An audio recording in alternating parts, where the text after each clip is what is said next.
A moving story of redemption, love, passions, and new beginnings. She was auctioned off to the most powerful men in Europe. He bought her, but he had no idea he was buying his own ruin. Now, only one truth matters. No one comes out whole when love is born from darkness. Watch this story until the end. You will be surprised by this story. If you like love stories, romance, subscribe to this channel, leave your comment. Every day we post videos like this continuing. The sound of. The gavel echoed through the mansion like a dry and irreversible verdict. A single knock that ended the most exclusive and clandestine auction in the city, where luxury walked side by side with the most sordid human decadence. In the shadows of the Matarazzo Palace, a 1920s mansion converted into a stage for unspeakable secrets. A woman had been sold like a forbidden whisper. Her name was barely a whisper among those present, Eva Luna. And the man who bought her, Leon Zatar, did not know that on that March night he had sealed not pleasure, but his own downfall. Leon, 41, a Brazilian billionaire and a quiet strategist in the financial underworld, was not driven by desire. Not anymore. Ever since the unsolved murder of his fiancée 4 years earlier, he had been living in the shadows, in a world where control was everything and pleasure was too dangerous a distraction to be allowed. His name was not on any Forbes list. His presence at that auction was a calculated mistake. But when he saw Eva, her eyes like summer storms, the posture of someone who had learned to defy her own destiny, even when the cards were stacked against her, something inside him simply shattered like glass on concrete. The rain pounded against the palace windows as Leon watched the woman on the small makeshift stage. She didn't tremble. She didn't lower her eyes. She wore a simple, almost severe black dress that contrasted with the expensive lingerie and designer dresses of the others. There was something about the way she breathed, the way she held her, shoulders straight, that made him think of a bird of prey waiting for the right moment to strike. Eva didn't look like a victim, and that disturbed him more than he cared to admit. Eva Luna, 29, was not a high-class escort, nor an actress looking for a role, nor a victim of the system. She was a carefully placed bait for reasons that no one in the room understood, not even herself sometimes. For 7 months, she infiltrated that circle of São Paulo's elite, feigning submission while she devised a meticulous plan to find the man responsible for the ruin of her twin sister, Sophia, who had disappeared after a similar night 2 years earlier. The sale of her body was just a facade. The price was symbolic. The objective was as lethal as poison. She knew every face in that room. The congressman who voted against the women's protection law while buying girls like cattle. The judge who acquitted rapists by day and indulged his darkest fantasies by night. The businessman who funded NGOs that fought human trafficking while also feeding that industry with his dirty money. But Leon Zatar was different. She had studied his file for weeks, but the photo didn't do the real man justice. There was an old pain in his dark eyes, a stiffness in his shoulders that spoke of a weight carried too long.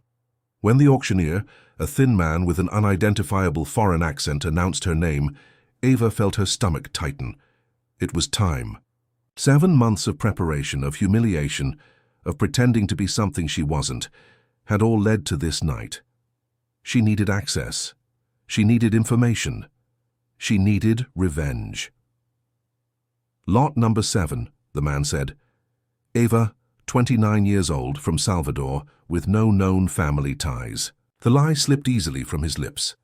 Eva was from São Paulo, born and raised in the outskirts of the Eastern Zone, but she had created an alternative story, an identity that allowed her to move around in those environments without arousing suspicion.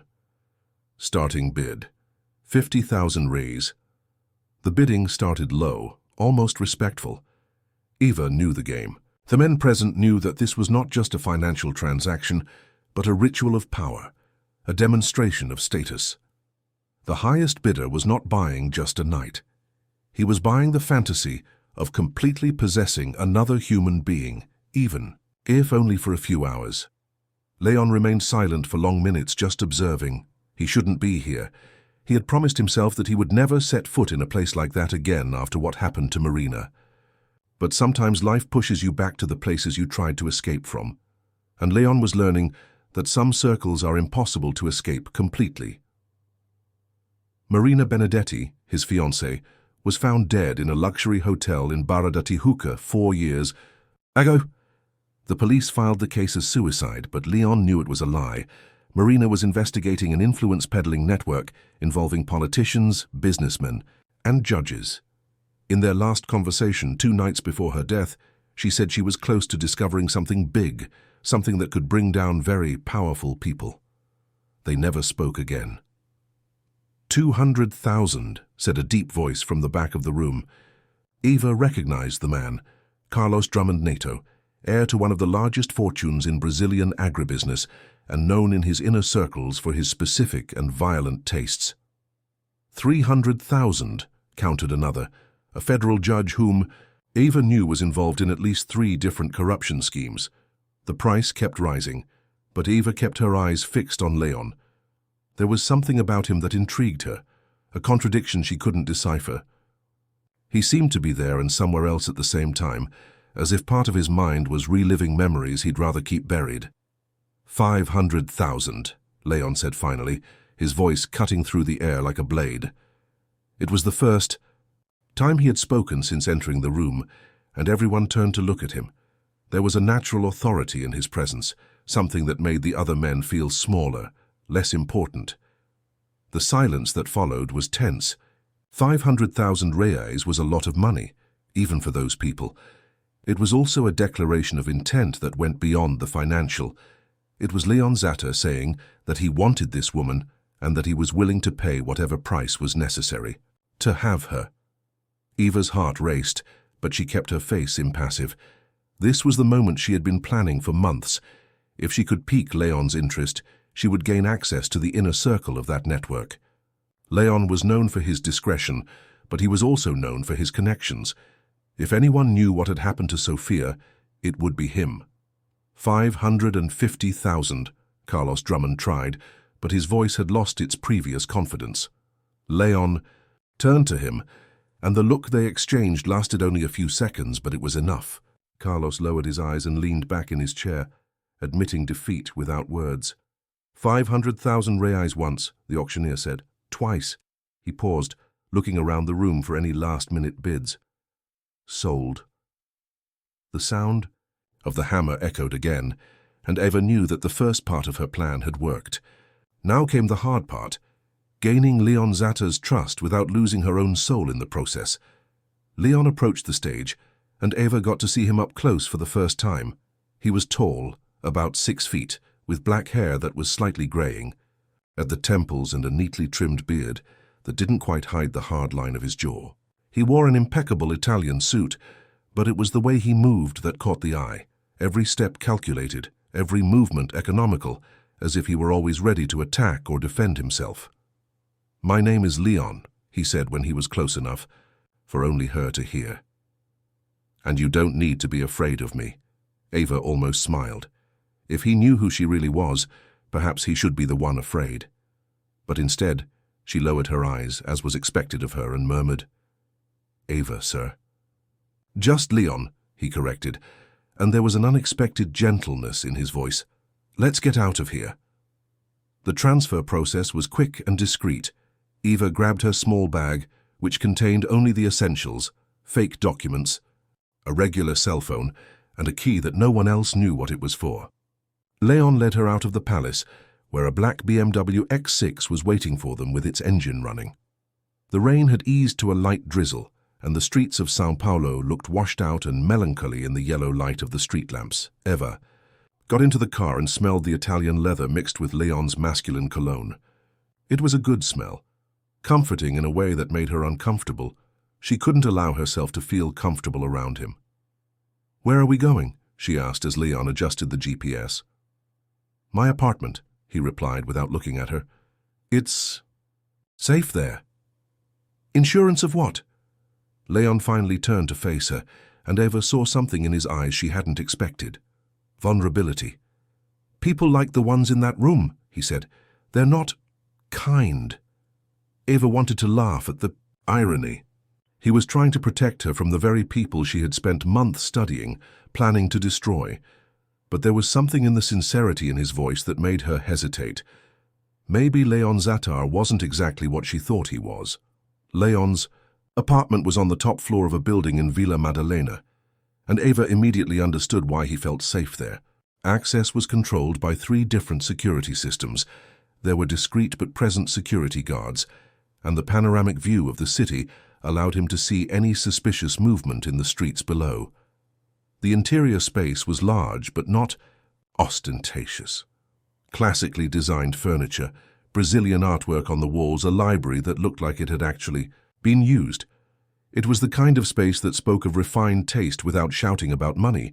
Eva also noticed that there were no personal photos in sight, which confirmed her suspicion that Leon was a man who preferred to keep his private life very private. "Would you like something to drink?" he asked, heading towards a small but well-stocked bar. "Red wine, if you have it," Eva said, trying to sound more relaxed than she felt. Leon poured 2 glasses of a Cabernet that probably cost more than Eva earned in a month in her real job, as a systems analyst at a technology company in Villa Olympia. He sat in the armchair across from the sofa where she was, keeping a respectful distance. "You're different from the others," he said after a long sip. "Different how?" "You don't look afraid or impressed." Leon studied her carefully. "Most of the women who attend these events, are they out of desperation or ambition? You seem to be there by choice." Eva felt a shiver. Leon was more observant than she had anticipated. "What if I am?" "Then I'd like to know why." It was a dangerous question, one that could expose her entire operation, but it was also an opportunity. If Leon was truly interested in understanding her, perhaps he could use her curiosity to his advantage. "Sometimes," she said carefully, "people do things that seem self-destructive, because it's the only way to find what they're looking for." "And what are you looking for, Eva?" She met his eyes and decided to bet on a half-truth. "Answers." Leon nodded as if he understood exactly what she meant. "Answers about what?" "About people who hurt other people and never pay for what they do." Something changed on Leon's face. His relaxed expression hardened, and Eva realized she had touched on something important. "Do you know people like that?" he asked. "I know." Eva leaned forward, deciding to go a little deeper. "What about you?" Leon was silent for so long that Eva thought he wouldn't answer. When he finally spoke, his voice was lower, harsher. "I knew someone who tried to expose people like that. It didn't end well." "What happened?" "She died." The 2 words hung in the air between them like a confession. Eva felt like Leon had just given her a very personal piece of information, something he might not share with many people. It was exactly the kind of openness she needed. "I'm sorry," she said, and realized she really was. "It was 4 years ago," Leon continued, as if he needed to explain. "She was important to me. Very important." "You loved her." It wasn't a question, and Leon didn't treat it as one. "Yes," he said simply. "And now she's dead because she wanted to do the right thing." Eva felt a pang of something that might have been guilt. She had come here to use Leon, to manipulate him, but she was beginning to see that he might be more victim than perpetrator in this whole thing. "How did she die?" "Officially, suicide." Leon finished his wine in one gulp. "In reality, well-disguised murder." "Are you sure?" Marina wasn't the kind of person who would kill herself. She was strong, determined. She believed she could change things. Leon stood and walked to the window, looking out at the city lights. "The day before she died, she told me she was close to discovering something big, something that could bring down very powerful people," were her exact words. Eva felt her heart race. "What kind of thing?" "A web of corruption involving politicians, businessmen, judges, influence peddling, money laundering, maybe something worse." Leon turned to look at her. Marina worked as an investigative journalist. She had sources in high places, and the investigation died with her. "The investigation was buried with her," Leon corrected bitterly. "The newspaper she worked for received a generous offer from a business group to stop messing with the matter. The police closed the case in record time. The only ones still interested in the case were me. And apparently the people who killed her. Like this, Leon hesitated as if deciding how much he could trust her. Let's just say I've received a few messages making it clear that it would be best for me to forget Marina and move on. Pretty, convincing messages. Eva swallowed. And you moved on? I tried. Leon walked back to the armchair, but didn't sit down. For 4 years I tried. I built a new life. I stayed away from anything that might connect me to the world that killed Marina. But some ghosts just won't leave us alone, will they? It was a perfect opening. Eva knew she should seize it, press harder, extract more information. But something about the way Leon talked about Marina, the real pain in his voice, made her hesitate. She'd come here to use her pain, but now that she saw it up close, raw and honest, she felt like an intruder. Is that why you were at the auction today? She finally asked. Leon looked at her with an expression she couldn't decipher. I said I tried to stay away. I didn't say I succeeded. What does this mean? It means that sometimes life pushes us back to the places we try to avoid. Leon finally sat down, but on the edge of the chair, as if he were ready to get up at any moment. It means that maybe I'm tired of trying to forget. Eva sensed they were approaching something important, a turning point in the conversation. And what do you intend to do about it? I'm still deciding, Leon studied her carefully, but meeting you today might have changed a few things. Like this. You said you're looking for answers about people who hurt other people and never pay for what they do. Leon leaned forward. Maybe we're looking for the same people. Eva's heart raced. It was more than she had dared hope for. If Leon really did have information about the network she believed had taken Sophia, and if he was willing to share it, but she also knew it was too dangerous to trust him completely. Not yet. It's possible, she said carefully. Do you want to tell me what your real story is? Leon asked. Because I know that Eva without family ties from Salvador is just a facade. Eva felt her blood run cold. How much did he know? What makes you think that? Your accent, for starters. It's pure São Paulo. Your posture, the way you move. You weren't raised on the streets, but you weren't raised in wealth either. Middle class, I'd say. College education. Probably works in tech or something similar. Leon smiled, but it wasn't a happy smile. And there's something in your eyes that reminds me of Marina. A determination that goes beyond personal survival. You're fighting for something. Eva was silent for a long moment, weighing her options. She could keep up the lie, make up a plausible story, or she could gamble on a partial truth and see where that took her. My sister, she said finally. I'm looking for my sister. Leon nodded as if this confirmed his suspicions. What happened to her? She disappeared 2 years ago. Last time. She was seen was at an event similar to today. Eva felt real emotion seep into her voice, and she didn't try to hide it completely. Sophia was my twin. Identical. We were very close. And do you think the people involved in these auctions know what happened to her? I'm sure. Leon was silent for a few minutes, clearly processing the information. When he spoke again, his voice was firm, resolute. Then let's find her. Like this? I said I was tired of trying to forget Marina. Maybe it's time to stop running and start fighting. Leon stood up and held out his hand to her. If you help me find who killed Marina, I'll help you find your sister. Eva looked at his outstretched hand, knowing that this was a defining moment. If she accepted, she would be entering uncharted territory, entrusting her mission to a man she didn't yet know completely. But she also knew that alone her options were limited. With Leon, she might be able to go much further. She took his hand. Leon's hand was warm and firm, and when Eva took it, she felt a jolt of electricity that had nothing to do with the mission or revenge. It was something primal, animal, that made her question for the first time if she was ready for the consequences of this alliance. But when he pulled her closer, when their eyes met in a silent promise that they would fight together, Eva knew there was no turning back. First, Leonie said, not letting go of her hand, I need you to know that this is dangerous. More dangerous than you can imagine. The people who killed Marina will not hesitate to do the same to us." "I know," Eva replied, and there was a firmness in her voice that surprised even her. "I've spent 2 years preparing for this danger." Leon studied her face as if he were trying to read a foreign language. "Do you have anything other than determination? Because determination alone won't keep us alive." Eva smiled, and it was the first genuine smile she had given since entering the Matarazzo Palace. "I have more than you know." She walked away from him and went to her purse, where she took out a small flash drive disguised as a lipstick.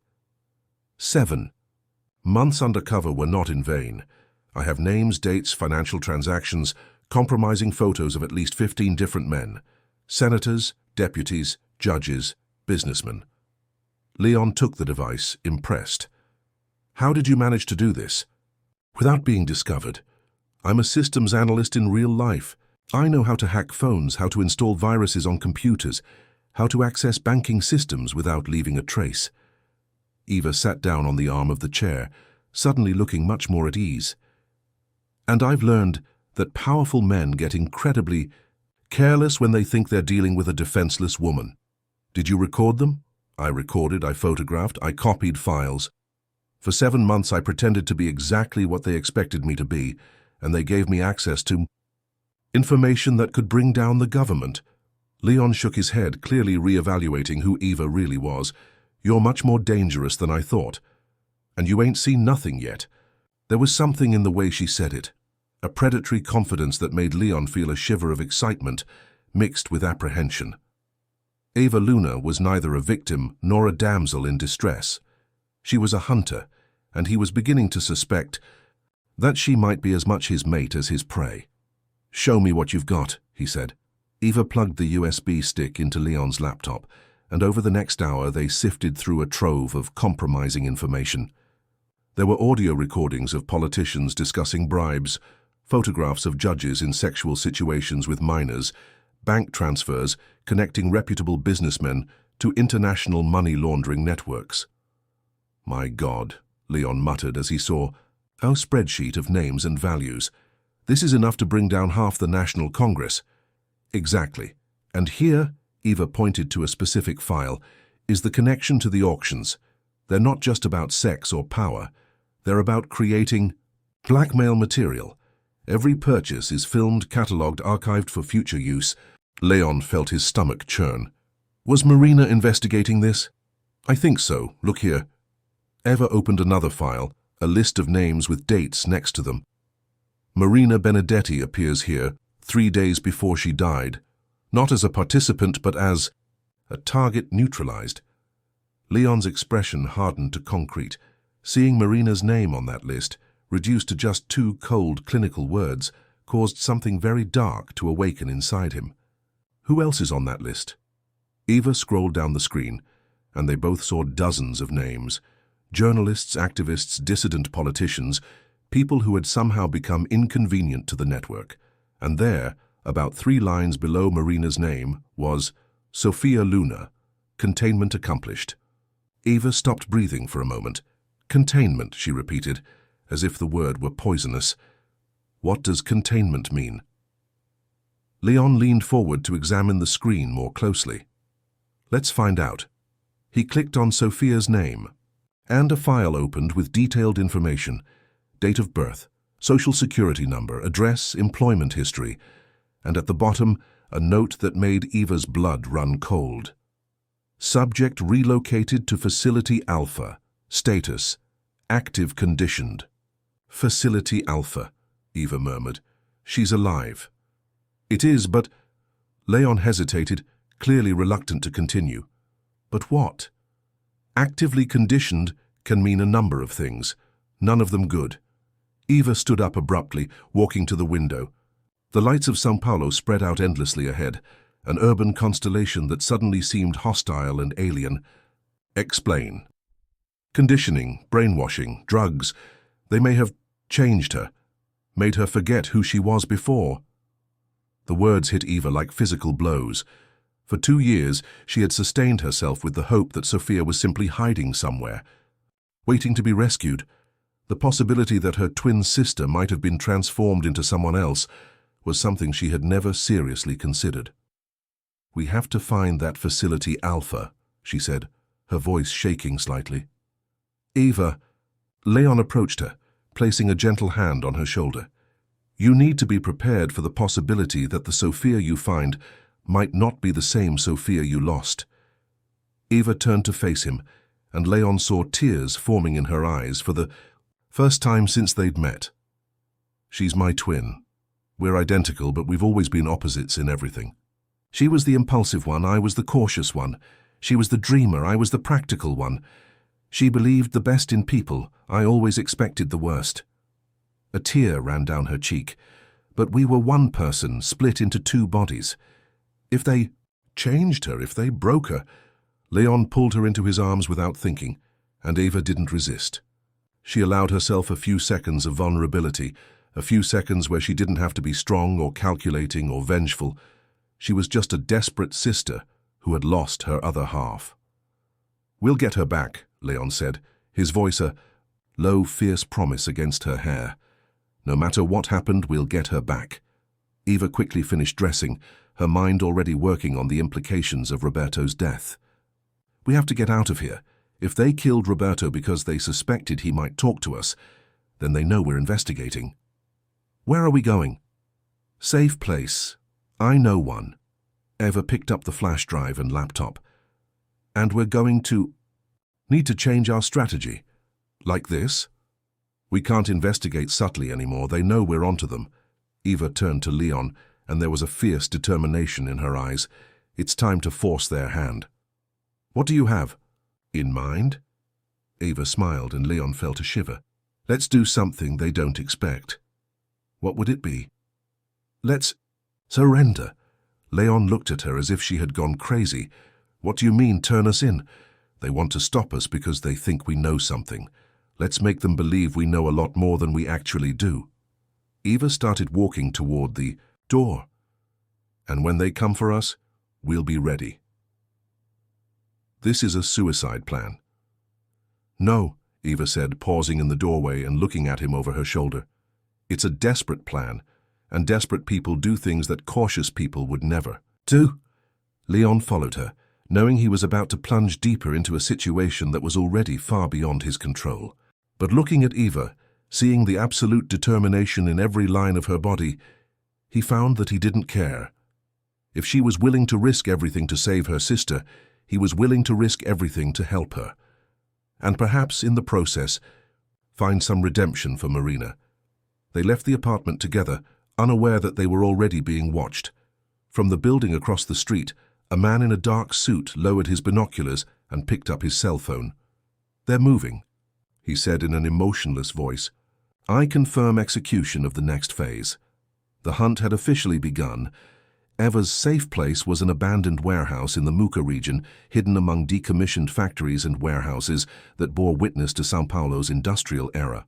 From the outside, it looked like just another building deteriorated by the passage of time.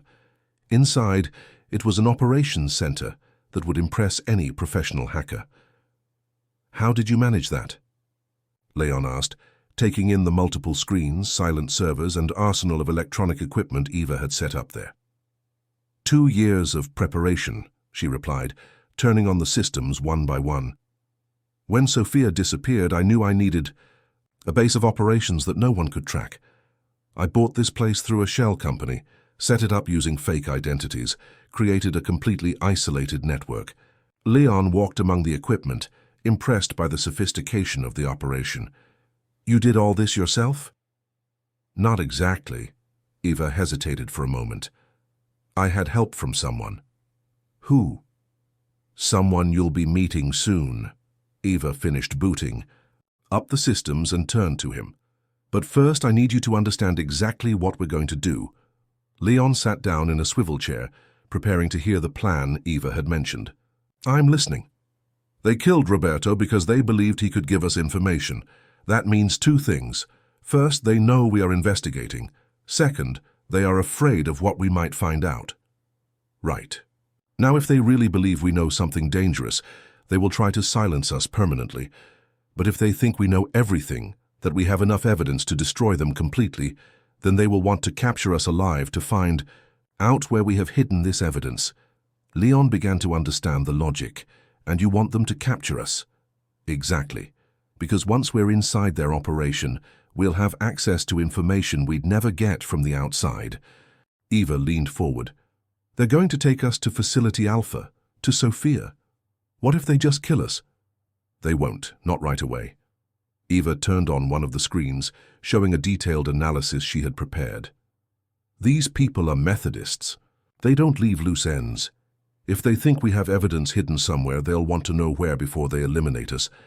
Leon studied the screen, seeing organizational diagrams, financial flowcharts, a veritable anatomy of the criminal network. How long do we have before they realize it's a trap?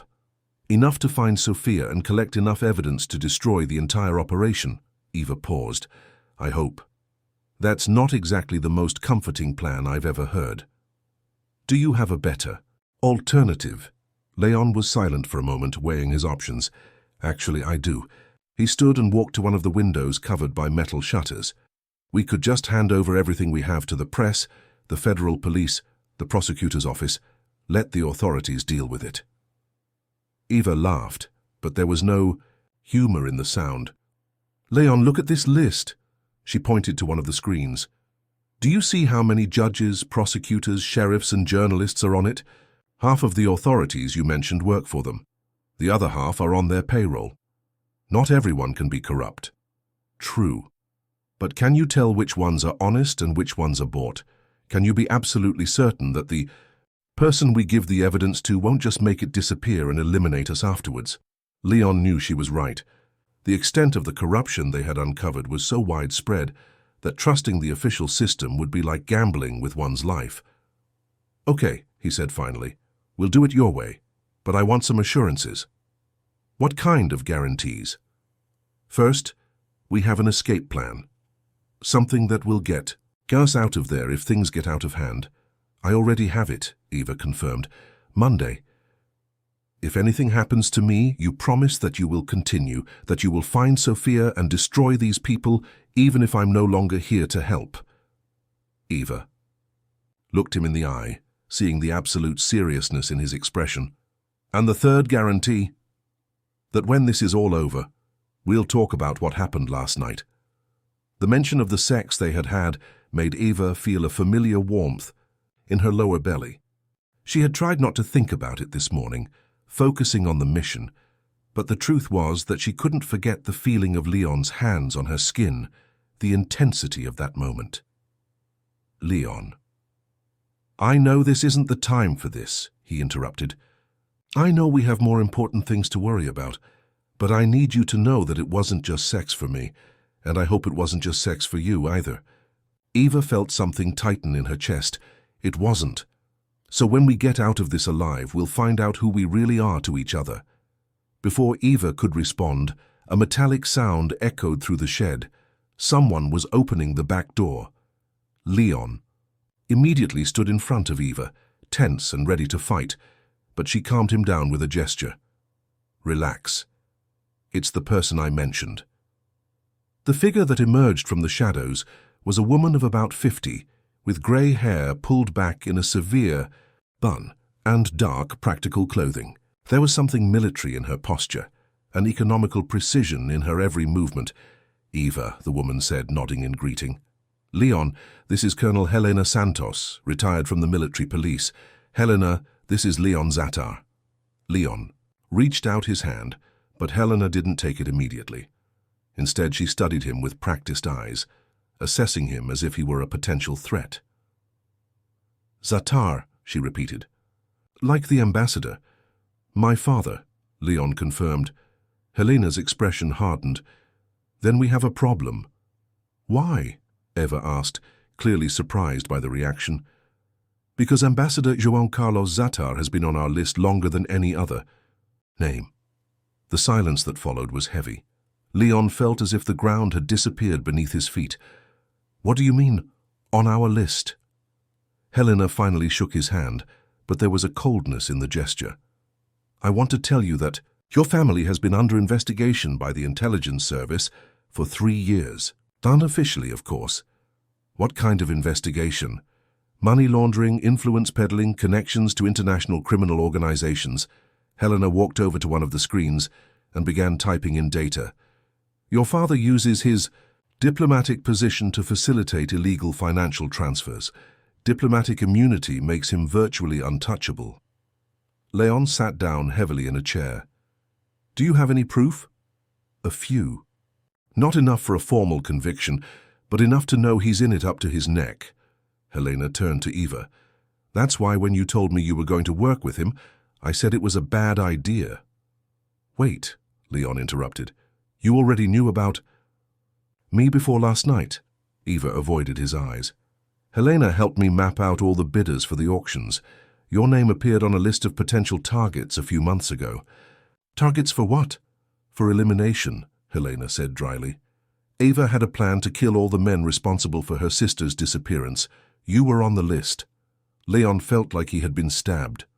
What now? Now, Eva said, finally finding her courage to look at him, I believe you are innocent. But that doesn't change the fact that your family may be at the center of this entire operation.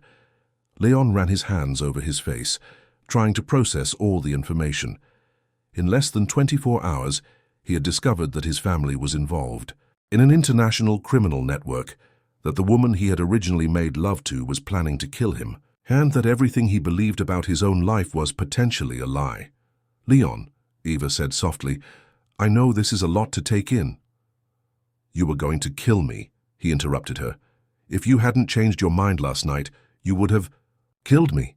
Yes, Eva admitted, but I changed my mind. Why? Because I saw who you really are. Because I realized that you are also a victim in this story. Helena watched the exchange between them with professional interest. If you've finished resolving your personal issues, can we focus on what really matters? What could it be? Leon asked, still processing the revelations. Your father. Received an order earlier today, Helena said, turning back to the screens. To capture Eva Luna alive and eliminate anyone working with her. Eva felt her blood run cold. How do you know that? Because we intercepted the communication. Helena showed an audio recording on the screen. Listen. The voice that came out of the speakers was cultured, authoritative, unmistakably the voice of Leon's father. The situation is getting complicated. The Luna woman has information that could compromise us. I want her alive for questioning, but anyone collaborating with her must be eliminated immediately. What? About your son, Ambassador? Asked a second, younger voice. Leon made his choices. If he chose to side with her, then he is no longer my son. The recording ended, and the silence that followed was deafening. Leon was pale, his hands shaking slightly. When was that? Asked Eva. 2 hours ago, Helena replied. They probably already know where you were this morning. It's only a matter of time before they track you here. Leon stood up abruptly, walking to the opposite wall. He was going to kill me, he muttered. My own father was going to kill me. Eva walked over to him, placing a hand on his shoulder. Leon. You heard what he said. Leon turned to her, and there was raw pain in his eyes. I stopped being your son. As if 24 hours were enough to erase 41 years of relationship. Maybe he never really saw you as a son, Helena said brutally. Maybe you were always just a pawn in his game. Helena, Eva scolded. No, she's right, Leon said. It makes sense now. The emotional distance, the way he always treated. Me more like a subordinate than a son, how he reacted when Marina died. Leon laughed bitterly. He probably ordered her death too. In fact, Helena said, we have evidence that it does. Leon stopped breathing for a moment. What? Helena went back to the computers and opened another file. Marina Benedetti was investigating a money laundering ring that used Brazilian consulates and embassies as transfer points. She had discovered that her father was personally facilitating these transactions. Documents, photographs, and transcripts of telephone conversations appeared on the screen. It was a complete dossier on Marina's investigation, including notes, in her own handwriting. In the last week before she died, Helena continued, Marina had collected enough evidence to prosecute her father for treason. She had documents proving that he was selling diplomatic information to criminal organizations. Leon approached the screen, reading Marina's notes. Seeing her handwriting again, seeing her brilliant mind at work in the last days of her life, was like receiving another blow. "Did she know she was in danger?" he asked. "I knew it. Look here." Helena pointed to a note in the margin. "JCZ found out about the investigation. I need to act fast before he takes preventive measures." JCZ, Leon murmured. Juan Carlos Zatar. "Marina was killed 3 days after writing this," Helena said, "and all the evidence she had collected was gone, except for one copy she had hidden away, and which we only managed to recover last month." Eva watched Leon as he absorbed this information. She could see the pain, anger, and guilt alternating across his face. Finding out that your own father was responsible for the death of the woman you loved was something that could break anyone. "Leon," she said softly, "I know this is terrible, but we have to use this," he added, his voice growing firmer. "We have to use Marina's death to destroy my father and this entire network." "Are you sure?" Helena asked. "Because if we decide to move forward, there is no going back. Your father will try to kill you. Your family will be destroyed. Your life as you know it will be over." Leon looked at Eva, then at Helena, then back at the screen with Marina's notes. "My life as I knew it was over the moment I found out who my father really is. So what do you want to do?" Leon straightened, and Eva saw something change. In his eyes, the pain was still there, but it had been transformed into something harder, more dangerous. "I want to destroy him," he said simply. "I want to destroy everything he has built, all the schemes he is involved in, all the people he protects. I want him to pay for Marina's death and Sophia's disappearance. And then I want to find Sophia and bring her home." Eva felt a wave of relief and gratitude. Even after discovering the worst truths about her family, Leon was still willing to help her. He was still on her side.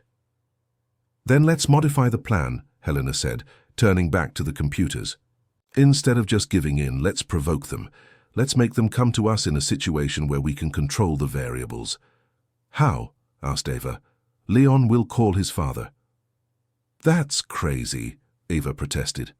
"If he calls now, knowing what we know—" "He'll lie," Helena explained. "He'll say he found out where you hid the evidence. He'll offer to turn you in exchange for his own safety." Leon nodded slowly. "And when they come for Eva?" "We'll be ready for them," Helena finished. "With recording equipment, tracking devices, everything we need to map the entire operation." "It's risky," Eva said. "Every good plan is risky," Helena replied. "The question is whether the risk is worth the reward." Eva looked at Leon, seeing the determination in his eyes. "Okay. Then let's get started," Helena said, handing Leon a phone. "Call your father. What about Leon?" "Yes? You're going to have to be very convincing, because if he suspects it's a trap, all 3 of us are going to end up dead." Leon picked up the phone, but hesitated before dialing. "How long have you known about my father?" "Why do you want to know?" "Because I want to know if Marina knew, if she knew who my father was when we started dating." Helena exchanged a look with Eva. She knew. From the beginning. From the beginning. Leon closed his eyes for a moment, taking in more of this revelation. Then she approached me to get to him. "Initially, yes. But Leon—" Helena paused, as if deciding how much to reveal. "From the records we found, from her personal notes, Marina really did fall in love with you. Work may have been the initial excuse, but the feelings became real." "How can you be sure?" "Because in the last few days before she died, she was considering abandoning the investigation. There were notes about running away with you, starting a new life in another country. She only decided to continue when she discovered the true extent of her father's involvement." Leon opened his eyes and Eva saw tears forming. "She died protecting people she didn't even know." "She died doing what she believed was right," Helena corrected. "And now you have the chance to finish what she started." Leon dialed his father's Number, putting the phone on speaker so everyone could hear. The phone rang 3 times before he answered. Leon? The ambassador's voice sounded strained. Where are you? Safe, Leon replied, and Eva was struck by how natural he sounded. Dad, we need to talk. About what? About Eva Luna, about what she really knows, and about what I discovered when I spent the night with her. There was a pause on the other end of the line. Continue. She has evidence, Dad. Much more than we ever imagined. Documents, recordings, photographs. Enough evidence to bring down the government. Where did she hide this evidence? That's something we need to discuss in person. But Father, Leonie paused for dramatic effect. She offered me a percentage if I helped her blackmail you. Another silence. Then, and are you considering the offer? I'm considering my survival, Leon said coldly. Eva Luna is not the naive woman we thought she was. She's dangerous, organized, and has resources we didn't know existed. If we don't deal with this intelligently, we're all going to be screwed. Where are you, Leon? I'll send you an address. Come alone. Leon, I can't... Father, Leon interrupted, putting an authority in his voice that Eva had never heard before. Either you come alone so we can talk about this as a family, or Eva, Luna will hand over everything she has to the international press tomorrow morning. Your choice. Leon hung up the phone and looked at the 2 women. Is he coming? Go, Helena said with certainty. Men like your father can never resist the chance to regain control of a situation. And now?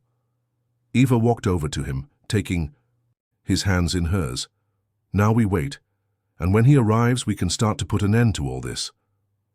But none of them noticed the small red light flashing on one of Helena's devices, indicating that someone had managed to penetrate her electronic defenses and was listening to every word they said. The trap was being set, but the question was, who exactly was being hunted? The red light flashing on the monitor went unnoticed for only a few seconds before Helena noticed it. Her face contorted into an expression of absolute horror. Shit, she whispered, rushing to the main terminal. We're compromised. What do you mean? Eva asked, but the urgency in Helena's voice was already making her survival instincts kick in. Someone managed to hack into our system during the call. They heard everything. Helena began shutting down equipment with military efficiency. We need to get out of here now. Leon still held the phone, trying to process what this meant.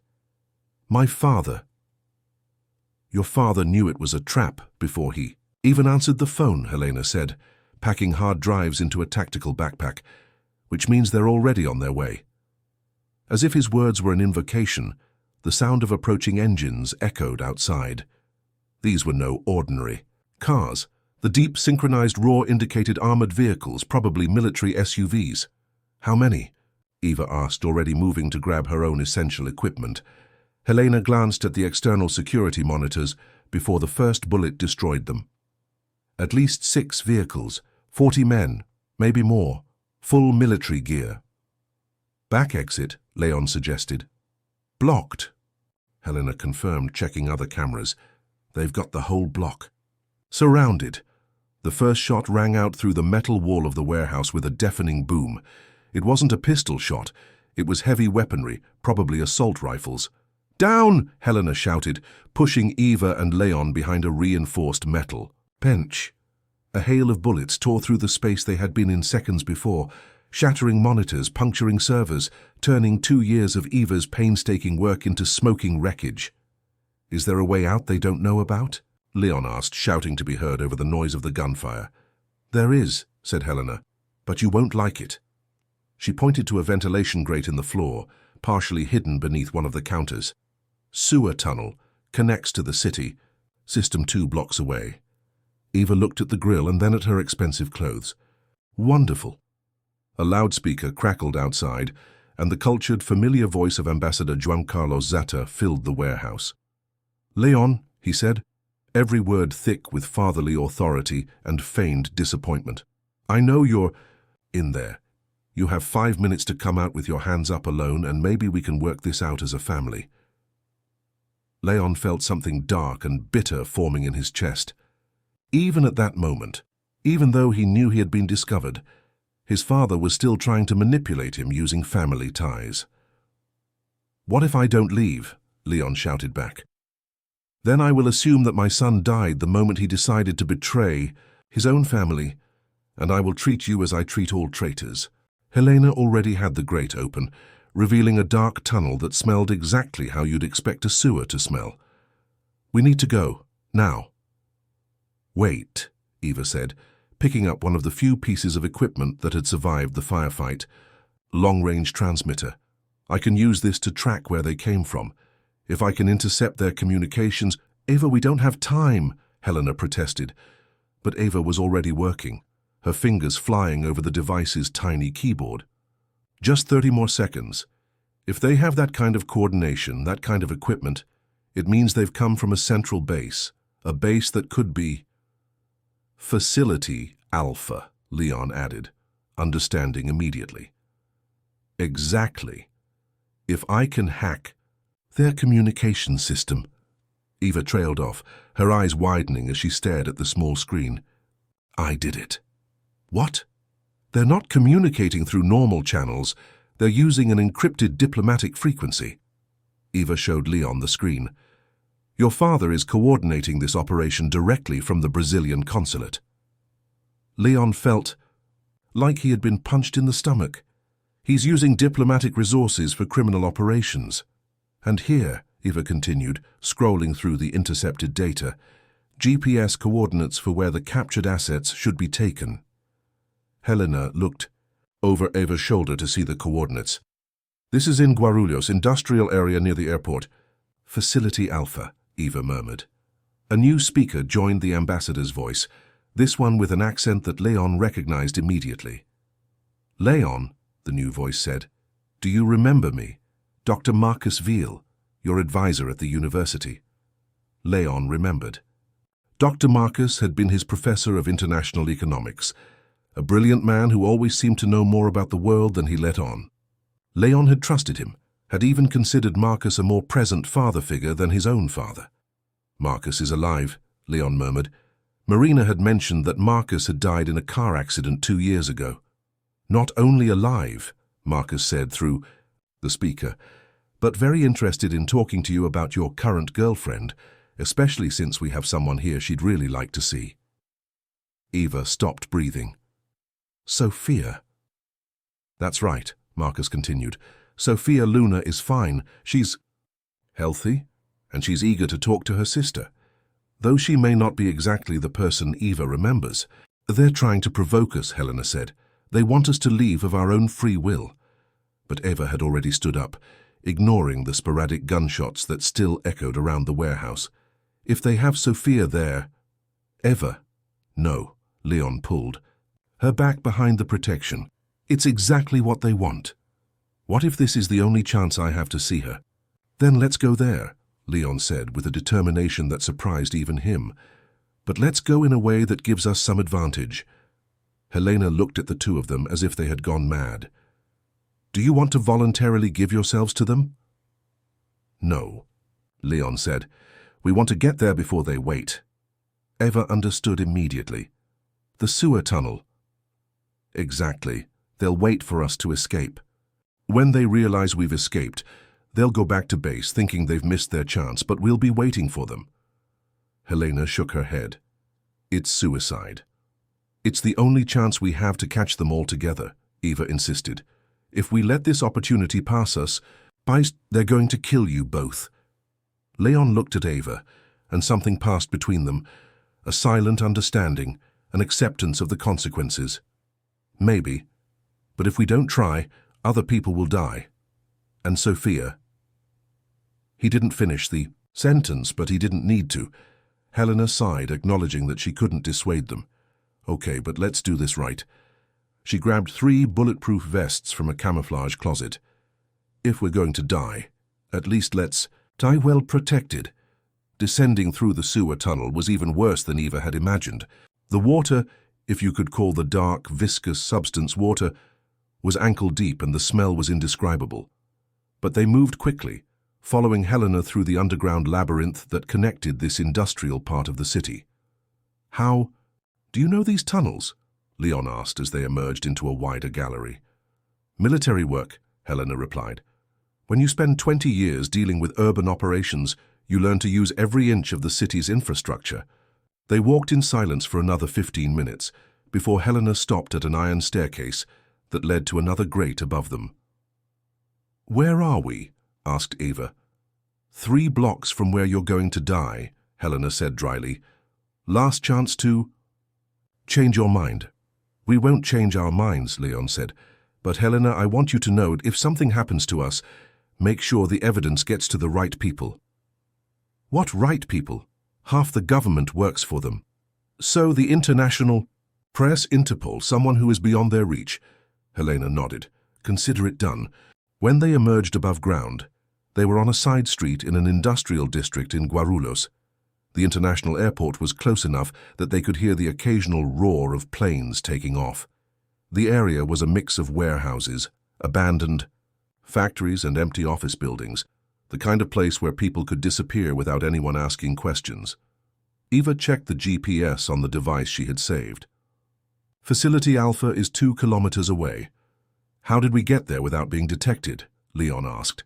Helena pointed to an abandoned van at the end of the street. First, we get transportation. Then, we pray that your family isn't as efficient as they seem.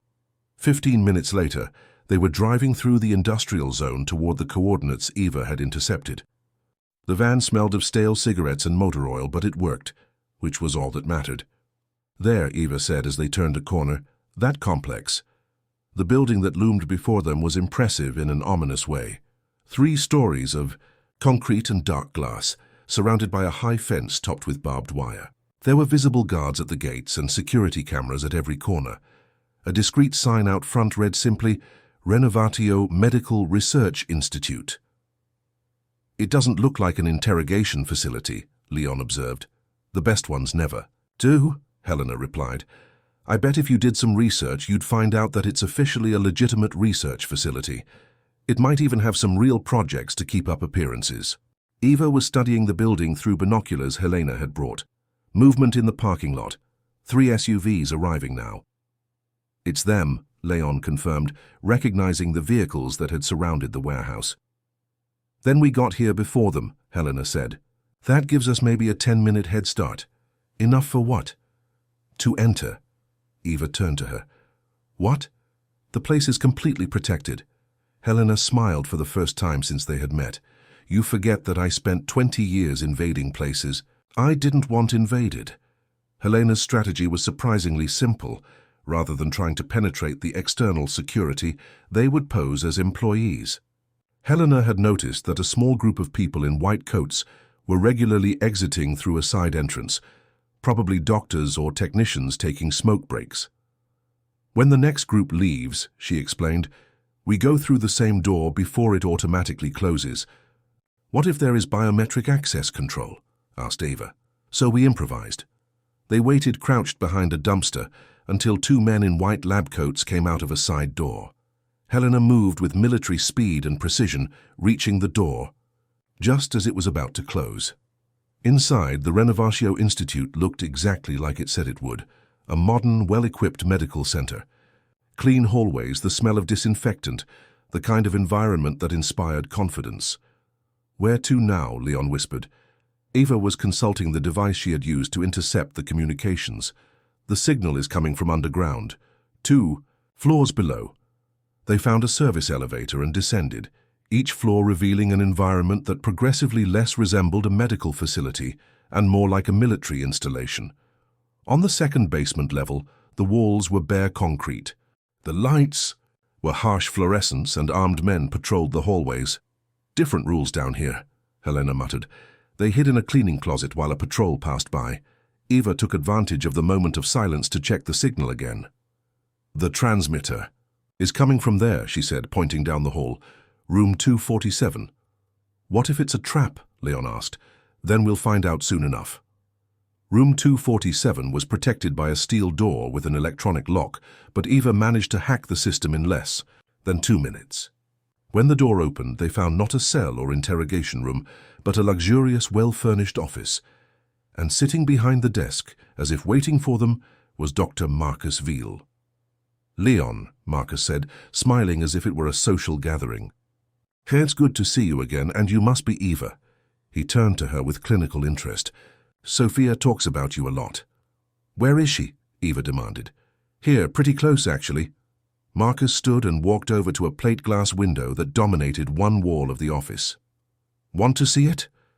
Eva approached the window, and her heart stopped.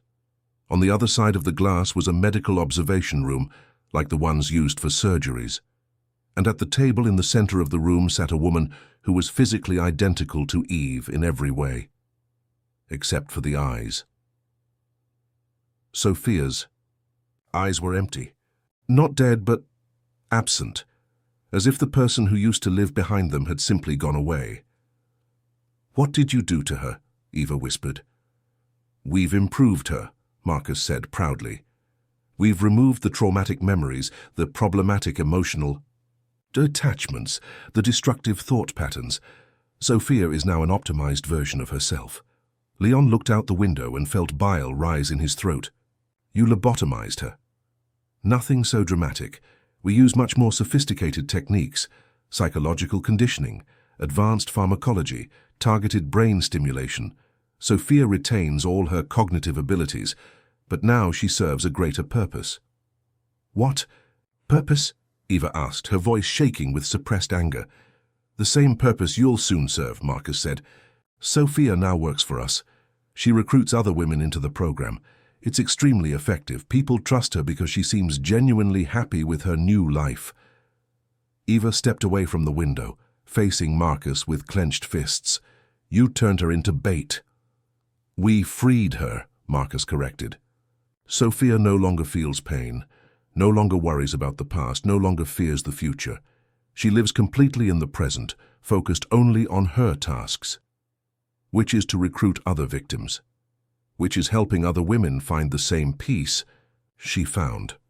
Leon stepped between Eva and Marcus when he realized she was about to physically attack the man. "And Marina? What did they do to Marina?" Marcus sighed as if the question were tediously predictable. "Marina was a mistake. She wasn't right for the program. Too stubborn, too independent.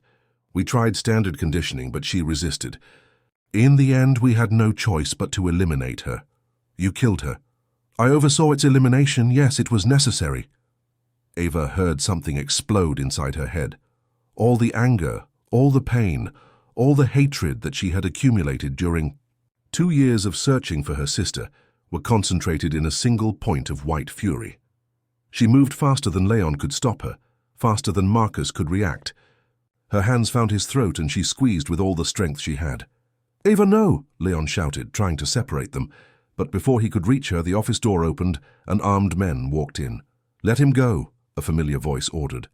Eva looked over her shoulder and saw Ambassador Juan Carlos Zata standing in the entrance, flanked by 4 soldiers with guns pointed at her. Reluctantly, she released Marcus, who slumped into the chair, massaging his throat. "Thank you," the ambassador said. "Now, all of you will sit down and we will have a civilized conversation about the future." "What future?" Leon asked bitterly. His father studied him with an expression that mixed disappointment and something that might have been sadness. "The future where you finally understand that some things are bigger than our personal feelings." "Like what?" "Like national stability, like global order, like making sure the right people stay in power and make the decisions that need to be made." Leon shook his head. "You really believe that?" "I believe, and you believed too until that woman poisoned your mind." Eva laughed, but there was no humor in the sound. "Did I poison his mind? You killed the woman he loved. We did what was necessary to protect an operation that affects the security of millions of people," the ambassador responded coolly. "Marina Benedetti was about to expose information that would have destabilized entire governments. Information about corruption. Information about how the world really works. About the sacrifices that need to be made to keep civilization running." Marcus had recovered enough to speak again. "Ambassador, perhaps we should show them." "Show what?" Leon asked. The real scope of what we're doing here, Marcus said, walking over to a control panel on the wall. Perhaps if you understood the magnitude of the operation, you'd realize why extreme measures are sometimes necessary. He pressed a series of buttons, and the walls of the office became transparent, revealing not only the room where Sophia was, but dozens of other similar rooms. And in each room, there was a woman. Some were sitting peacefully, staring into space with the same blank expression Sophia had. Others were obviously in different stages of the program, some agitated, some sedated, some who looked like they were undergoing some kind of intensive therapy. "My God," Eva murmured. "How many?" 143 in this facility, Marcus replied proudly. "And this is just one of 12 similar facilities around the world." Leon felt like he was looking into hell. "How long have you guys been doing this?" 15 years, the ambassador said. It started as a pilot program to deal with female political dissidents who were particularly problematic. We found that it was much more effective to recondition these women than to simply eliminate them. And then they expanded. Then we realized the potential. Reconditioned women are incredibly effective agents. They can infiltrate any environment. They can recruit other women. They can influence powerful men. And best of all, they do it voluntarily because they genuinely believe they are helping. Eva was looking at Sophia through the glass, watching her twin sister move with precise mechanical movements, organizing papers on a table as if it were the most important thing in the world. "Is she happy?" Eva asked, her voice barely audible. "Completely," Marcus confirmed. "Sophia feels no sadness, anxiety, fear, or anger. She doesn't worry about the past or the future. Every day is a new and satisfying experience. But she's not herself anymore. She's a better version of herself." Eva turned to face Marcus and the ambassador. "And you want to do this to me?" "We want to offer you the same opportunity," the ambassador said. "A chance to let go of the pain, the anger, the obsession. A chance to become something greater than you were." "What if I refuse?" The ambassador exchanged a look with Marcus. "Then you will meet the same fate as Marina Benedetti." Leon stepped forward. "What about me?"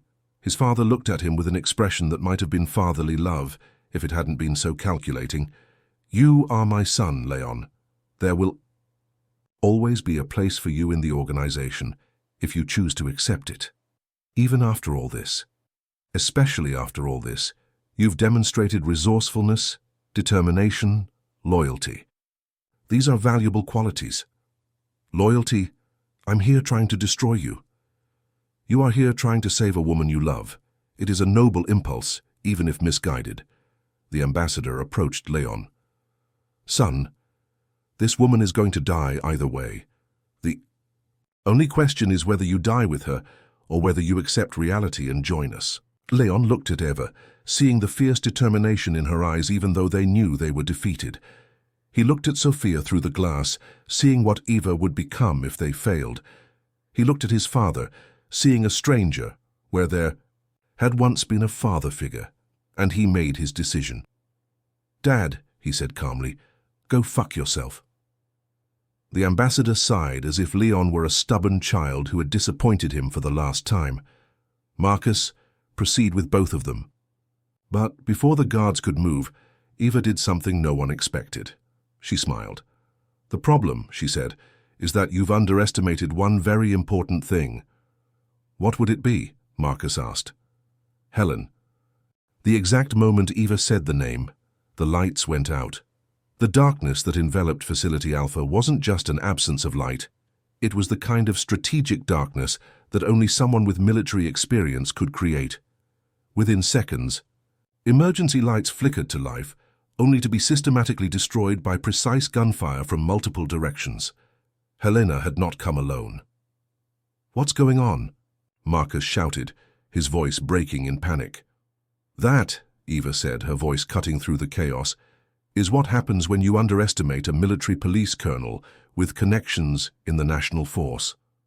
The sound of controlled explosions echoed through the complex, not large enough to compromise the structure, but precise enough to destroy specific security systems. Helena had studied the building's blueprints that Ava had managed to hack, and now she was executing a coordinated attack that sounded more like a military operation than a rescue. "Security!" shouted Ambassador Juan Carlos. "Neutralize the intruders." But her own guards were struggling to navigate the darkness, while Helena and her team operated with night vision goggles and precise knowledge of the building's layout. Leon takes advantage of the chaos to move towards Ava. In the darkness, their hands met, and she pulled him towards the wall where she knew there was an emergency exit. "Sophia," Eva whispered urgently. "I need to get to Sophia." "Eva, we can't save you if we're dead." "I'm not leaving here without her." Before Leon could argue, a familiar voice echoed through a makeshift communication system. "Eva Leon," Helena said, her voice coming from multiple speakers she'd hacked. "You have 5 minutes before I trigger the forced extraction. Protocol, if you're not ready, I'll blow this whole place up with you inside." "She's not kidding," Leon muttered. "I know." Ava pulled Leon toward the room where Sophia was. "That's why I need to act fast." They managed to get out of Marcus's office in the confusion, but the hallway was full of disoriented guards firing blindly. Eva and Leon moved like shadows, using their memorized knowledge of the layout to avoid direct confrontation. When they reached room 247, Eva discovered that the door had been damaged by one of Helena's explosions and was ajar. On the other side of the glass, Sophia sat calmly, as if the chaos around her was completely irrelevant to her. "Sophia," Eva said, pushing open the door. "Sophia, it's me, Eva." Sophia looked up, and for a moment, Eva thought she saw a flash of recognition in her sister's eyes. But then the expression returned to its artificial calm. "Hello," Sophia said politely, as if greeting a stranger. "You look familiar. I think I must have seen a picture of you somewhere." The words hit Eva like physical punches. "Sophia, I'm your sister, your twin sister. Do you remember when we were kids, how we used to pretend to be one person?" "Sorry," Sophia said with the same distant politeness. "I think you've mistaken me for someone else. I don't have a sister." Eva knelt in front of Sophia, taking her hands. They were warm, real, familiar. "Sophia, look at me. Really look. We're identical. How do you explain this?" For a moment, Sophia looked genuinely confused. She studied Eva's face, tracing the features that were exactly like her own. "That's weird," she admitted. "But Dr. Marcus said we sometimes see familiar patterns in strangers. It's normal." "Sophia," Eva said desperately, "you were born at Hospital São Luís in Vila Mariana. Our mother's name was Carmen Luna. She died when we were 15. Do you remember the scar on your left knee? You fell off your bike when we were 8. Sophia unconsciously glanced at her left knee, and Eve saw a spark of something. Memory, recognition, confusion. I don't remember falling off my bike," Sophia said slowly. "But the scar, it's there," Eva confirmed, "because you're my sister, because they stole your memories, but they couldn't completely erase who you are." Leon stood guard at the door, listening to the sounds of battle approaching. "Ava, we need to go now." But Ava saw something in Sophia's eyes, an internal struggle, as if two versions of her were fighting for control. "My head hurts," Sophia whispered, pressing her palms against her temples. There are images, fragments." "Let them come," Eva encouraged. "Don't fight them." Dr. Marcus said that old memories were painful, that it's better not to remember. Dr. Marcus lied. Eva cupped Sophia's face in her hands. "Memories can be painful, but they're also love, they're connection, they're what makes us human." Sophia began to tremble, and tears began to stream down her face, the first real emotions Eva had seen since meeting her. "I remember," she whispered. "I remember you, Eve, my sister." "Yes," Eva said, her own tears falling freely. "Yes, I'm your sister." "They did something to me," Sophia continued, her voice growing stronger. "They made me forget. They made me recruit other women. My God, how many women did I bring to them?" "That doesn't matter now," Ava said firmly. What matters is that you remembered you came back. Leon saw movement in the hallway. They're coming, we need to get out. Ava helped Sophia to her feet, but her sister could barely stand. Years of conditioning did not disappear instantly. I can't, Sophia said. I'm so confused, I don't know what's real. I'm real, Ava said. Leon is real. Helena is real. And we're going to get you out of here. They left the room together, but were immediately faced with a group of armed guards led by Dr. Marcus himself. Put your weapons down, Marcus ordered. Now. Tenotti, said a new voice. Everyone turned to see Ambassador Juan Carlos Zatar walking down the hallway, but he was no longer talking to Eva and Leon. He was talking to Marcus. Sir? Marcus said, confused. I said no, the ambassador repeated. Lay down your weapons. Ambassador, I don't understand. You understand perfectly. The ambassador approached Marcus, and Ava noticed that there was something different in his posture, in his expression. The operation is over. It is being dismantled. Marcus looked genuinely shocked. But why? We were so close to... Of what? Of creating an army of lobotomized women? Of destroying the minds of hundreds of innocent people? The ambassador shook his head. Some lines are not meant to be crossed, Marcus. Leon looked at his father in complete disbelief. What's going on?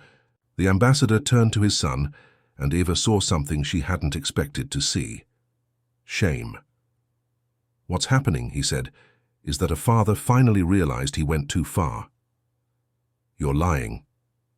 No, Leon. I'm telling the truth. Perhaps for the first time in years. The ambassador gestured to the guards. Escort Dr. Marcus out of the facility. He no longer has authority here. You can't do that, Marcus protested.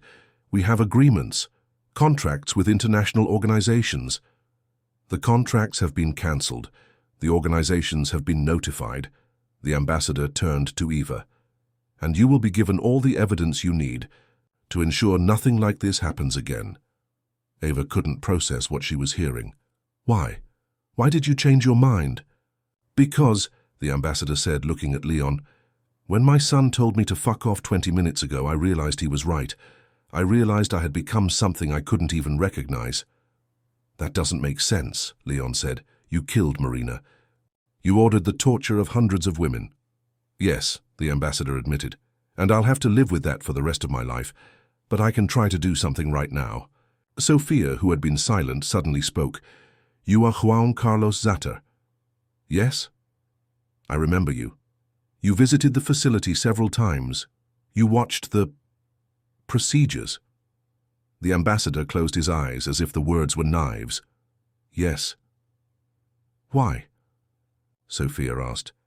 Why did you do this to us? Because I convinced myself it was for the greater good. Because you told me that some people needed to be sacrificed to protect many others. He opened his eyes and looked directly at her. Because I'm a coward who chose power over humanity. The sound of explosions was getting closer. Helena was systematically destroying each floor of the building, forcing a complete evacuation. We need to get out, Leon said. All of us. I agree, the ambassador said. But first, he turned to Eva, there is something you need to know. What? Marina didn't die because she was investigating diplomatic corruption. She died because she discovered something specific about me. What did she discover? The ambassador hesitated, as if the next words were the hardest he had ever had to say. She found out that I knew Leon was being targeted all along, that the whole operation to get her close to him was my idea. Leon felt like the ground had disappeared beneath his feet. What? Marina was a good journalist, but she wasn't exceptional. Not until she started dating you.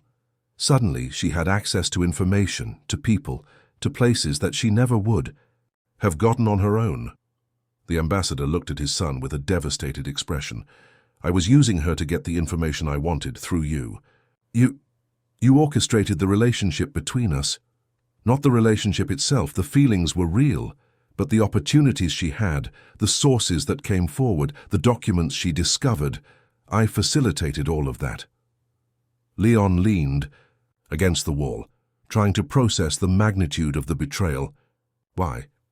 Because I wanted to know if there were leaks in my own operation. I thought I could control her investigation, direct it to targets I wanted to eliminate. The ambassador ran a hand over his face. But Marina was smarter than I had anticipated. She figured out she was being manipulated and decided to turn the tables on me. And you killed her for it. I ordered her death, yes, because I was afraid of what she might expose. The ambassador looked directly at Leon. I killed the woman you loved because I was afraid to face the consequences of my own crimes. The silence that followed was broken only by the distant sound of explosions and gunshots. Leon looked at his father as if he were seeing a monster. Leon, the ambassador said, I know I have no right to ask for forgiveness. I know I can't undo what I did, but I want you to know that the only good thing that came out of this whole situation was seeing the man you've become. What kind of man? The kind of man who chooses love over power. The kind of man who fights for innocent people even when it means losing everything. The kind of man I should have been. Eva watched the exchange between father and son, seeing decades of complicated relationships being dismantled and rebuilt in a few minutes. What now? She asked. Now, said the ambassador, you get out of here. You take Sophia, you destroy this place, you expose everything, and I stay and face the consequences. Are you going to turn yourself in? I will do more than that. I will testify against everyone involved. I will hand over names, bank accounts, locations of other facilities. I will completely destroy the network I helped create. Leon studied his father's face, looking for signs of lies, of manipulation. How can I trust you? You can't, the ambassador admitted, but you can trust this. He handed Leon a flash drive. All the information Eva needs, locations of all. The facilities, names of everyone involved, evidence of all the crimes, everything. Eva picked up the device, barely able to believe that she was holding the key to destroying the entire network. A particularly loud boom echoed above them, followed by Helena's voice over the communication system. Mandatory evacuation in 2 minutes. After that, I blow everything up. Let's go, Leon said, helping Sophia move. But when they reached the emergency staircase, the ambassador did not follow them. Dad, Leon said, are you coming or not? No, said the ambassador. My place is here, with the evidence of what I have done. If you stay, you will die. Maybe it's what I deserve. Leon stared at his father for a long moment, all the love, hate, respect, and disappointment he felt mixing together into an emotion too complex to be named. Father, he said finally, you are a monster, but you are also my father, and I will not let you die here. Leon. No, Leon interrupted. You said you want to do something right? Then live. Live and bear witness. Live and help fix what's broken. Dying here is the easy way out. The ambassador looked at his son, and Eva saw tears forming in his eyes. I do not deserve your compassion. Probably not, but Marina would have wanted me to offer it anyway. The four of them quickly climbed the stairs, emerging on the first floor, where Helena and her team were coordinating the final evacuation. Eva was impressed to see that Helena had managed to gather at least a dozen highly trained tactical operators. How did you get all this? Eva asked as they approached Helena. It turns out, Helena said with a grim smile, that when you have evidence that corrupt government officials are involved in human trafficking, it's surprisingly easy to get official support for an unofficial operation. How many women did you manage to pull out? 143, all alive, all on their way to legitimate medical facilities where they will receive real treatment. Eva felt a wave of relief. What about the other facilities? Simultaneous. Operations are now taking place at all 12 locations. By tomorrow morning, the entire network will be dismantled. They emerged from the building just as Helena triggered the explosive charges. Facility Alpha collapsed in on itself in a controlled implosion that reduced 15 years of horror to rubble and dust. Eva held Sophia's hand with one, Leon's hand with the other, and watched as the building where her sister had been broken and rebuilt was reduced to nothing. It's over, she said. No, Sophia said, her voice still weak but determined. Now the hard part begins. Which part? Learning to live again. 3 months later, Eva was sitting on the terrace of the apartment she and Leon had rented in Villa Maddalena. It was smaller than his old apartment, more modest, but it was theirs, together. Sophia lived in the apartment downstairs. Her recovery was slow and sometimes painful, but she was making progress. Some days she remembered everything with crystal clarity. Other days her memories were fragmented and fuzzy. But she was fighting, and that was all that mattered. Leon emerged from the kitchen with 2 cups of coffee, handing one to Eva before sitting down next to her. "How was Sophia's session today?" he asked. "Tough." She remembered more women she recruited. She's insisting on trying to contact each of them personally to apologize. And the therapist thinks it's a good idea. She thinks it's necessary for her recovery, part of the process of rebuilding her own identity. Eva snuggled against Leon. "And you? How was the testimony today?" Leon sighed. "Intense. Today was about Marina, about how she died, why she died, who gave the orders. It must have been difficult." It was, but it was also liberating in a way. To finally be able to talk about her, about who she really was, about how she fought, until the end. Eva knew that Leon still struggled with guilt over Marina, feeling like he should have been able to protect her somehow. His therapist told him this was normal, that it would take time for him to fully process his father's betrayal and manipulation of his relationship with Marina. "And your father?" Still testifying, he seems determined to turn in. Absolutely everyone involved, even if it means life in prison for him. "How do you feel about this?"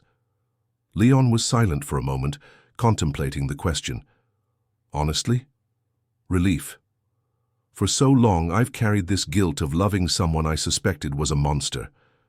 Now I know he is a monster, but I also know he's trying to do the right thing. It's complicated, but at least it's real." Eva nodded. She understood complicated relationships with family. "Eva," Leon said, turning to face her, "I need to ask you something." "What?"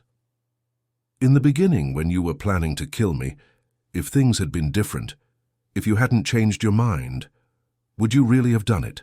It was a question Eva knew would come eventually. "Yes," she said simply, "I would have." "And now, how do you feel about this?" "Scared," she admitted. "Scared of what I was capable of doing when I was consumed with anger and grief.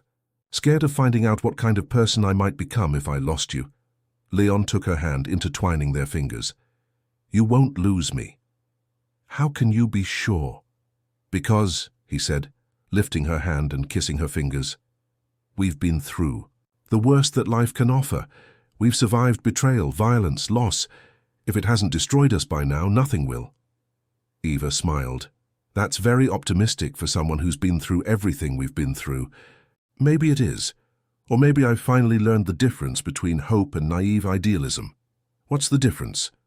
Hope is based on evidence, and the evidence is that you and I together are stronger than anything the world can throw at." "Hus?" Eva leaned forward and kissed him, feeling the truth of his words resonate in her bones. They had faced hell together and emerged on the other side not only alive but in love. "Leon," she said when they parted, "there's something I've never told you." "What?"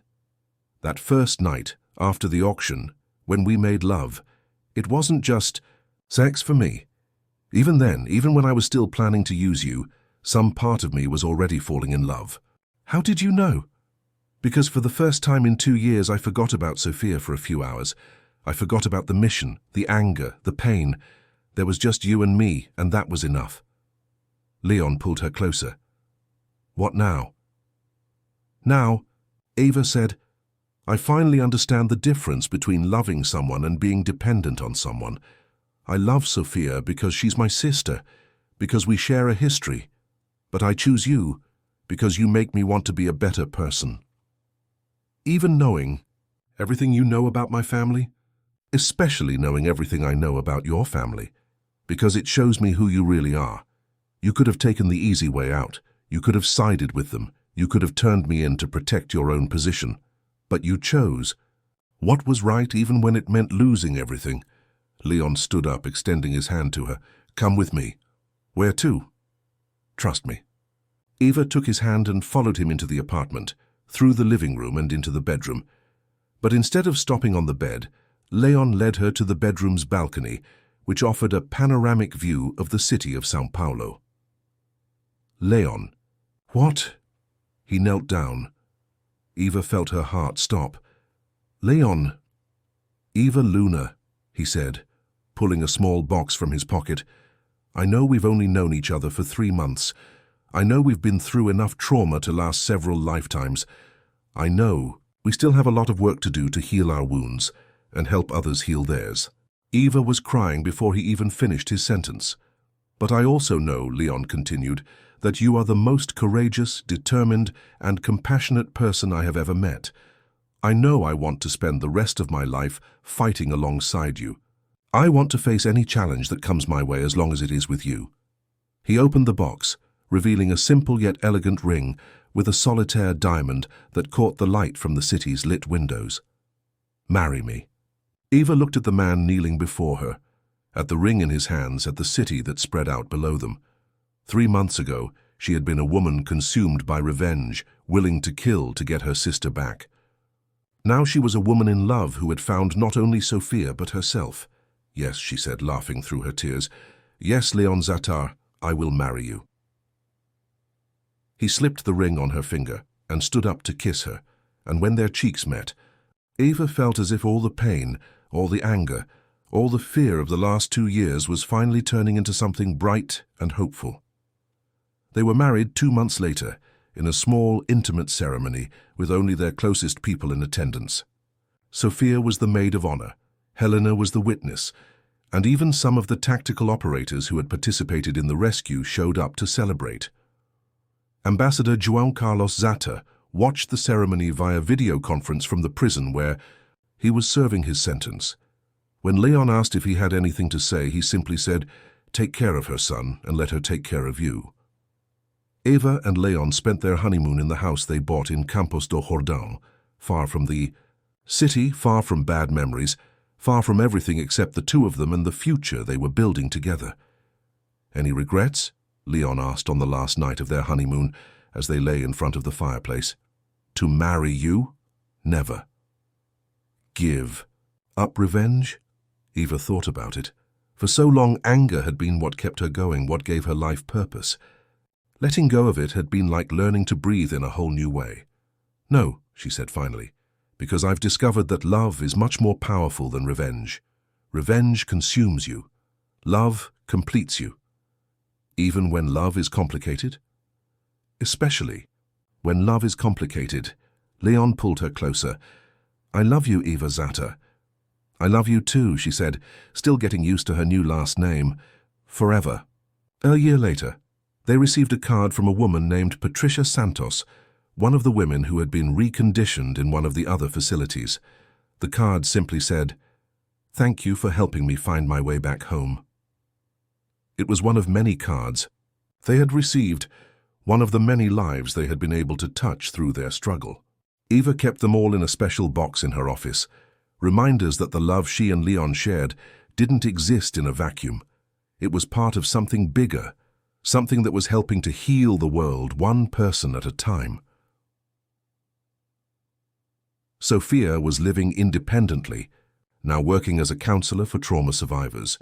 She and Eva had lunch together every week, rebuilding their relationship sister by sister, memory by memory.